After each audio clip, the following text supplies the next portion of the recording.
Dark magic is a very powerful tool in Hogwarts Legacy, and it's something you should be investing your talent points in during the early stages of the game. Why?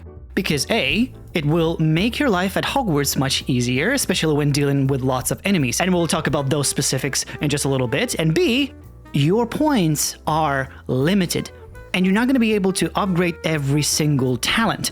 So if you spent your points on something you didn't really like, that's it. You're not going to get your points back. You'll have to start the game over. But the thing is, with the dark arts, you can't really miss, so it's a good idea to make that a priority. But alright, now let's get you on the path on becoming an evil Dumbledore. By the way, take everything that I say with a grain of salt. I'm not trying to tell you what to do. You play your game, and I'm just here sharing with something that I found useful in my playthrough. The first thing that you want to do is make your Expelliarmus and Stupefy dark.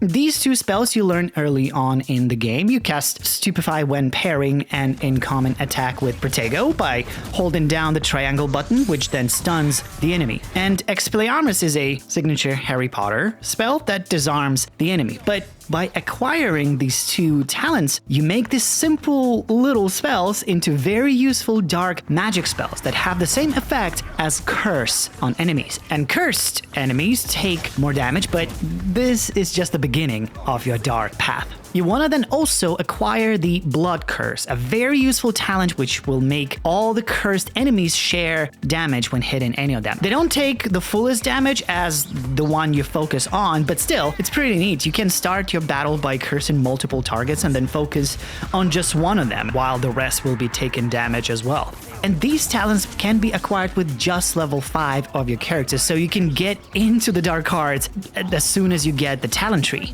But the time duration of the curse is pretty short, so the next thing you want to do is get the Enduring Curse, which will keep enemies under the curse for much longer. And then you might as well also make Flipendo and Arresto Memento dark as well, but actually that becomes less important as you get to learn Crucio.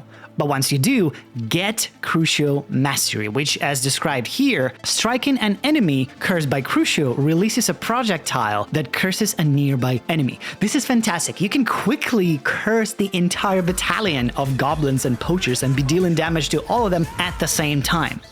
I wouldn't bother too much with getting Imperial Mastery. I mean, you can get it if you want, but I'd rather save those talent points on something else. Imperial on its own is very useful, especially when you have a troll in a dungeon, because those guys are freaking hard. It takes forever to beat them, and I would rather have that troll on my side. But actually, what I love the most is Avada Kedavra Mastery. Because with this talent, you can kill every single cursed enemy with just one cast of the AK. Of course, it will take some time to get to that point when you can learn Avada Kedavra, so meanwhile, take advantage of the other dark magic talents. And again, I personally wouldn't bother getting Curse Sapper, which restores some of your health when defeating a cursed enemy. It can be handy, but I'd rather brew some extra potions and save a talent point on some other talents like Protego Absorption and Basic Cast Airborne Absorption, which both contribute to the Ancient Magic meter. And I feel like Ancient Magic can be dark if you want to. It's not as powerful as, say, Avada Kedavra, but it's still pretty powerful and it's really fun to use. It's so satisfying casting like a lightning or blasting the enemy and sending it flying across the battlefield and then exploding into pieces. It's awesome. By the way, don't forget to rock your most badass drip when doing your path of a Dark Lord. Kevin the Snow Knight here prefers the bare minimum, but there's so many cool outfits out there that just look so awesome and definitely will fulfill your bloodlust. A smash on the like will be much appreciated. The subscribe button is right there as well. And let me know which talent trees you want me to cover in my future videos. And shout out to all the new members that joined my channel for support and some extra little stuff. Thank you for watching. I'll see you next time.